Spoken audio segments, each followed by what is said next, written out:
Okay guys, so today Herbie will be coming home, the little Doberman puppy. He's coming home to beautiful little Millie and her family. There's also a cat here.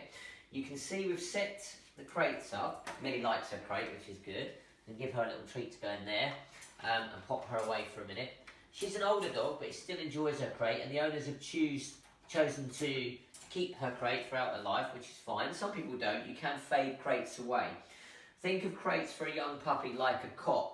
When you're not watching the pup, you want it to go somewhere that's nice and safe. Also, what the crates will allow is for us to have the dog separated at this stage. Remember, Millie will have no emotional tie to the puppy at all. So the puppy could be overwhelming for an older dog, a cat in this case. So we can use our pen as a little bit of a base and bring the puppy out for constructive sessions. And of course, we want the dog to see the pen as a positive place, a place to relax. The pen can be used if we take the puppy on holiday.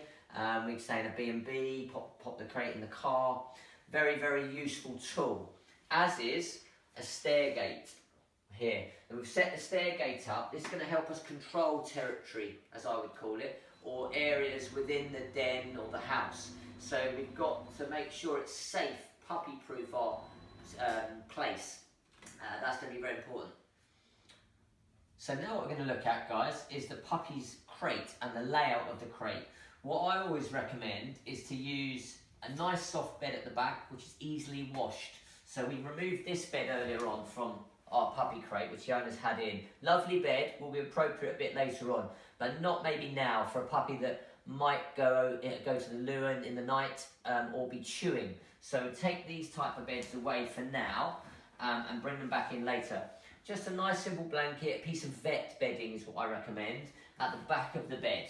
So puppy's got a nice dry place to stay away from any toilet areas.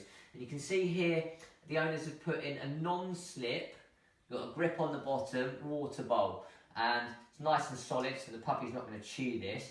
So that's good to go in. We have got also the puppy pads here. I'm going to change the puppy pad in this case for newspaper. Here's some we prepared earlier. Because what I noticed at the breeder's setup is newspaper. The breeder chose to use newspaper, so Herbie, our little puppy, is going to be used to going to the loo on newspaper. So that will help make it familiar for Herbie, and that's what we're really, really wanting to do when he comes home, is keep things similar. Okay. So guys, we're now in the garden where little Herbie's going to be spending sunny days, hopefully, and wet ones, I'm sure, in the UK.